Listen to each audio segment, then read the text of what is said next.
अस्सलाम वालेकुम दोस्तों। मैं ना पानी लगा रहा था तो मैंने कहा कि आप लोगों को दिखा दूं कि देहातों में ये काम कैसे होता है।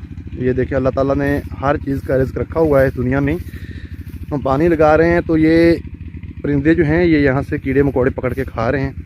ये देहातों में रहने वाले लोगों ने तो अक्सर देखे हुए होंगे। और आपके इलाके में इसको क्या कहते हैं? हम लोग तो इसको बगला कहते हैं। तो ये देखिए ये यहाँ से जब पानी फसल को लगता है तो ज़मीन से जो भी कीड़ा मकोड़ा निकलता है ये उसको खा लेते हैं। हमारी गंदम जो है वो तकरीबन अभी इस कंडीशन में खड़ी है। और यहाँ पे सरीं वगैरह भी हैं, दरख्त काफ़ी है हमारे इलाके में, क्योंकि देहाती इलाके में दरख्तों की जो है ना बहुत ज़्यादा कसरत होती है। और ये किसी भी मुल्क की का विजन भी होना चाहिए कि जो शजरकारी है ज़्यादा से ज़्यादा हो, ताकि जो हमें ऑक्सीजन मिलती है फ्रेश मिल सके, ताज़ा मिल सके, बीमारियों से पाक मिल सके। वो सामने है जी हमारा कमाद।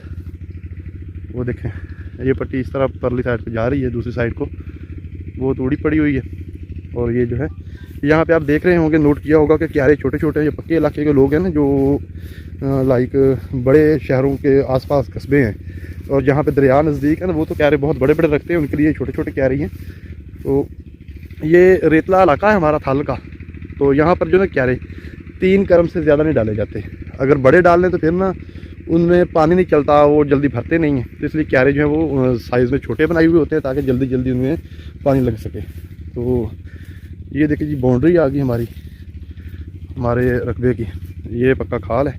इससे इस तरफ जितने भी हैं ना, ये दूसरी साइड जो खाले की, ये बलोच बरादरी बैठी हुई है।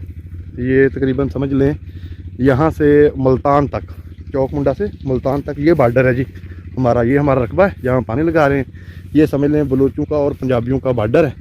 इस खाल से ना, इस खाल से इस तरफ हम चले जाएं तो फिर चौक आज़म, फैसलाबाद, लाहौर तक तकरीबन जो है वो पंजाबी लोग ही ज़्यादा मिलते हैं।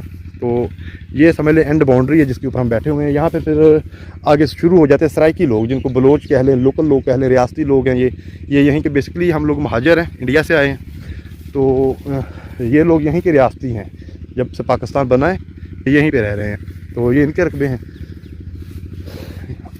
ये आप लोगों को सिर्फ वीडियो दिखाने का मकसद था कि यार आप लोग जो देहातों की चीज़ों को देखें। ये गंदम हमने 1 महीना पहले काश्त की थी, अब ये कहाँ पे पहुँची है। और फिर हमने इसको पूरे 6 माह संभालना है, पानी लगाने हैं, खादें देनी हैं, इसको स्प्रे करनी है, ठीक है ना।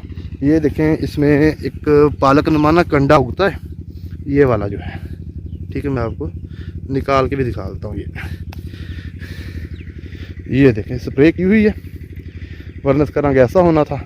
अब ये इस तरह का है तो इसको स्प्रे कर दी हमने, तो ये मर जाएगा 2-4 दिन के अंदर अंदर ख़त्म हो जाएगा। तो हम इतनी मेहनत करते हैं, इतना सारा साल इसके ऊपर बैठे रहते हैं। इसी खेती की हमारी जो रोज़ी रोटी होती है वो खेती से ही होती है। तो गवर्नमेंट जो है वो खादें, डीज़ल बहुत महंगा कर रही है। और उस हिसाब से अगर रेशो निकाली जाए तो फिर हमारी जो फसल है ज़मींदार की वो महंगी नहीं होती। एक चीज़ आपने नोट की होगी कि जब फसल बीजने का टाइम होता है उस वक्त खाद को महंगा कर दिया जाता है, और जब फसल की बिजाई ख़त्म हो जाती है फिर खाद को सस्ता कर दिया जाता है। जब वो फसल पक के तैयार होती है ना तो कहते हैं जी खाद और तेल तो इस रेट पे मिल रहे हैं। तो भाई जिस रेट पे हमने लेके डाले थे वो रेट तो काउंट करो ना।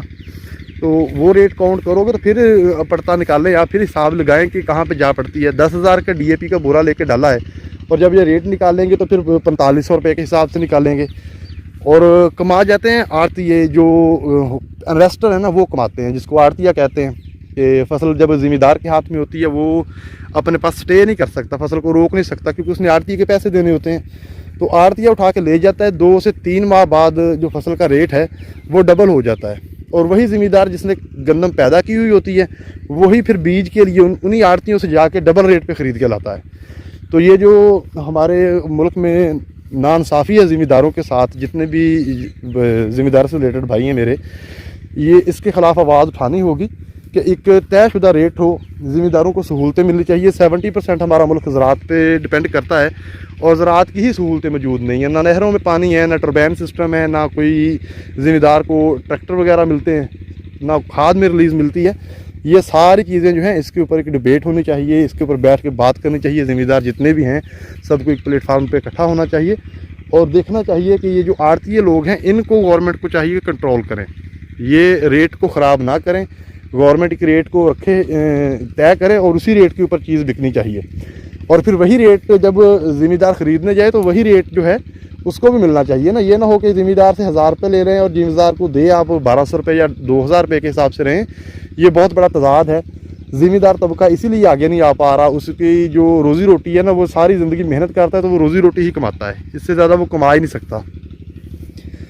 तो इसके लिए गवर्नमेंट को सोचना चाहिए, अगर मुल्क में तरक्की चाहते हैं, सनत को तरक्की दें, ठीक है, सनत को देनी चाहिए, वो रीढ़ की हड्डी है हमारे मुल्क की। लेकिन जो ज़िम्मेदारा है ना, ये बेसिक हमारा जो काम है वो ज़िम्मेदारा ही है, क्योंकि 70% लोग तो ज़िम्मेदारा कर रहे हैं, 30% अपने बिज़नेस और नौकरियां कर रहे हैं, बाकी ज़िम्मेदारी से रिलेटेड है। तो इसमें फैसिलिटीज़ दी जाएँ लोगों को, और हर चीज़ ज़िम्मेदारी को खाती है। ये देख लें, ये कीड़े मकोड़ों को खा रहे हैं, कीड़े मकोड़े ज़िम्मेदार को खा रहे हैं, चिड़ियाँ हर शय ज़िम्मेदार को खाती हैं। ये मेरे सामने एक बाजरा है, वो जूम करके दिखाता हूँ, वो कुछ औरतें चिट्टे उतार रही हैं उस पे से। तो ये देखें, वहाँ पे चिड़ियों ने इतना उनका नुकसान किया हुआ है ना, उन्होंने एक बच्चा बिठाया हुआ है वो डब्बा खड़काने के लिए, पटाखा चलाने के लिए, चिड़ियों को भगाने के लिए। तो ये सारे हर चीज़ ज़िम्मेदार को खाती है, और फिर भी जो है ज़िम्मेदार को उसका हक नहीं मिलता। जितने भी बड़े बड़े लोग हैं सब रोटी खा के सोते हैं, वो रोटी इसी गंदम से पैदा होती है, ये जो गंदम आप देख रहे हैं। तो ज़िम्मेदार को क्या बचा सिवाय नुकसान के, मेहनत के। बेचारा सारी ज़िंदगी कमाता है, अगर बीमार हो जाए तो अच्छे हॉस्पिटल में छोड़ो, अच्छी मेडिसिन लेके नहीं खा सकता, हॉस्पिटल में इलाज कराना तो दूर है, हॉस्पिटल तक जाने के लिए उसके पास कार का किराया नहीं होता। तो ये ज़िम्मेदार के हालात होते हैं, बस सुक्की चौधर होती है ज़िम्मेदार की, यार वो ज़िम्मेदारा कर रहा है, 2 मरबे काश्त है, 5 मरबे काश्त है, लेकिन ज़िम्मेदार बेचारा जो रुल जाता है।